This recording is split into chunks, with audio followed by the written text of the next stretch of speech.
Iya, 3 video yang kami lampirkan tadi, video maupun link video tersebut, yaitu video tahun 2017 ya, dialog Pak Atmojo dengan Pak Jokowi di Dies Natalis di UGM. Yang kedua tadi yang baru saja ditampilkan ya, video Pak Jokowi membantah bahwa beliau Pak Atmojo adalah dosen pembimbing akademik, bukan dosen pembimbing skripsi. Yang ketiga adalah link video tersebut yang dari kanal saya, Baligi Academy, ya, yang membantah. Dan di situ juga saya terangkan bahwa bantahan itu bukan hanya berasal dari Pak Atmojo, tetapi juga diperkuat oleh Bu Atmojo. Dan ada juga saksi-saksi di situ. Dan saya akan susulkan bukti-bukti lain bahwa Pak Atmojo tidak ada terlibat dalam skripsi maupun pembimbingan akademik. Ya. Kami sudah punya dokumennya dan besok akan kami susulkan. Besok atau lusa. Tergantung permintaan Pak Dirkrimsus Polda DIY. Jadi kejanggalan-kejanggalan itu kan memperkuat kecurigaan publik bahwa sebenarnya ijazah yang dimiliki dipegang oleh Joko Widodo itu palsu. Karena apa? Nggak mungkin palsu itu menyebutkan jurusannya aja salah. Begitu Bang David. Kalau saya melihat narasi Bapak Insinyur Joko Widodo di situ tidak ada yang menyatakan bahwa narasi meyakinkan kepada publik atau orang-orang bahwa itu, ini tahu nggak bahwa saya ini dibimbing skripsinya atau dosen pembimbing skripsi gitu, nggak ada. Jadi saya anggap itu hanyalah satu obrolan memperkenalkan Pak Atmojo karena gini, ini analisa dan analogi saya saja. Bahwa dulu juga kita sering ya, walaupun bukan pembimbing skripsi, kadang-kadang ataupun pembimbing akademik, seringkali kami merasa nyaman dengan salah satu dosen idola kita di dalam kampus kan.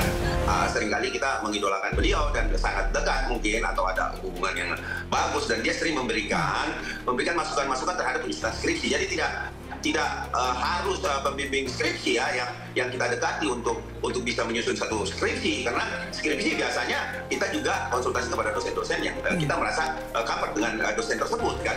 Jadi kan itu terjadi Bang David. Bang David juga mungkin pada saat di perkuliahan kan mungkin pernah melakukan konsultasi ataupun curhat terhadap dosen-dosen yang merasa ini kalau begini dosen skripsi saya nerima nggak ya atau begini ya nggak Pak kan seperti itu. Jadi itu saya rasa obrolan ringan yang saya anggap belum kriteria bukti kalau menurut saya. Tapi kalau menurut Bang Rismond dan penyidik itu berbeda lagi tentunya kan.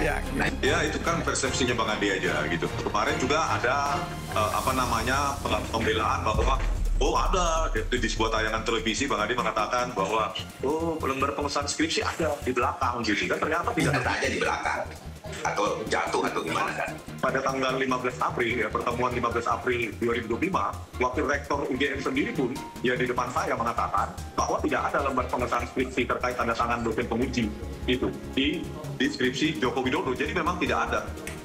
Baik di belakang, di tengah maupun di depan gitu loh. Jadi itu ya itu bagian pembelaan. Oleh karena itu ya kami menyerahkan kepada disinilah prinsip equality before the law yang harus ditegakkan ya. Bang Adi juga bisa melaporkan kami atas dasar yang menurut kami konyol ya, penghasutan ya. Kalau kami berdasarkan logika gitu, ekivalensi, konsistensi yang memang sudah ada di domain publik hal seperti itu. Oleh karena itu kami ingin penegakan hukum meneruskan itu. Gitu. Baik. Ada pertanyaan kepada Bang Rismond. Saya mau bertanya kepada Bang Rismond terkait skripsi Bapak Joko Widodo, Insinyur Joko Widodo, bahwa skripsi sebenarnya yang Bang Rismond lihat dan dapatkan itu apakah didapatkan di mana skripsi itu? Apakah di luar UGM atau di dalam kampus UGM? Saya jawab ini Bang. Ya silakan. Iya, jelas kami pertama 15 Maret 2025 ya, saya datang sendiri ke perpustakaan Fakultas Kehutanan UGM. Ya, saya foto sendiri, saya pegang sendiri deskripsi. Yang kedua, pada tanggal 15 April 2020 ya, Profesor Oni, Wakil Rektor Bidang Kemahasiswaan UGM itu menyerahkan kepada kami, memberikan kepada kami skripsi itu dan itu kami dapatkan atas seizin karena mereka sendiri yang mengambilkan skripsi tersebut. Lalu pada 15 April itu Pak Suryo yang memotokan baik lembar pengataan skripsi dan sejumlah ciplik lembaran halaman dari tubuh dari skripsi tersebut. Jadi kami dapatkan atas izin dan pertanyaan kedua Bang Rismond. Nah, kalau didapatkan di UGM, pertanyaan kedua Bang Rismond, apakah memungkinkan seseorang yang tidak melakukan kuliah dan atau pernah bersekolah di salah satu universitas, apakah skripsinya bisa ditaruh di UGM? Atau dalam artian gini, apakah bisa saya yang tidak berkuliah di UGM itu bisa menaruh atau memberikan kepada UGM skripsi saya untuk ditaruh di dalam universitas atau perpustakaan universitas itu sendiri? Apakah boleh seperti itu, Bang Rizwan? Nah, itu pertanyaan itu ditanyakan ke pihak UGM ya, karena begini, UGM-nya boleh jujur tetapi oknumnya boleh tidak, gitu. Dan kami juga di samping skripsi ya, kami juga menemukan fakta bahwa ya dalam dua skripsi itu ada seorang dosen atas nama Insinyur Hasanus Simon ya SU ya, dalam dua skripsi yang berbeda itu memiliki tanda tangan yang berbeda. Makanya kami menduga ada keterlibatan orang dalam di dalam UGM dalam memanipulasi dokumen-dokumen akademik ini, begitu, Bang. Ya, pertanyaan sangat sederhana. Pertanyaan sangat sederhana, Bang Rismon, bahwa apakah bisa seorang yang tidak alumni UGM menaruh, dalam artian menaruh cap UGM, cover UGM, kemudian skripsi, kemudian ada tanda tangan dan lain sebagainya. Nih, saya minta tolong dong UGM, saya taruh di perpus. Bisakah itu terjadi atau itu adalah di luar nalar pemikiran logika bisa ditempatkan di situ? Itu pertanyaannya.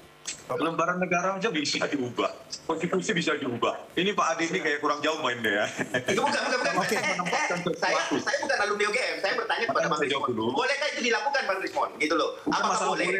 Boleh tidak boleh, tapi bisa atau tidak bisa, tadi pertanyaannya ya. Bisa atau tidak bisa. Ya bisa, ya menyeludupkan apapun, ya karena tidak terlalu ketat perpustakaan itu, ya bisa diseludupkan. Itu sangat berpotensi. Kalau pertanyaannya bisa dengan tidak atau tidak bisa, tentu bisa. Hal itu dilakukan. Gitu, Bang. Berarti ini ada penyelundupan skripsi di dalam UGM, ditaruh, kemudian skripsi itu sebenarnya bukan milik alumni UGM, gitu ya?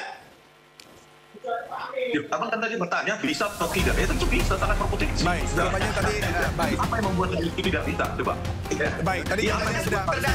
Ya, menitipkan kunci lain ke sebuah perpustakaan, bisa nggak? Menitipkan ke perpustakaan, kemudian memakai lambang dan logo UGM serta cover UGM, gitu loh. Nah, ini yang menurut saya tidak sampai dalam logika saya diyakinkan bahwa skripsi itu palsu, gitu loh. Ini tidak membuat saya bertanya-tanya, Bang Rismon. Baik, makanya mau jalan-jalan ke pasar Pelabuhan Pocong,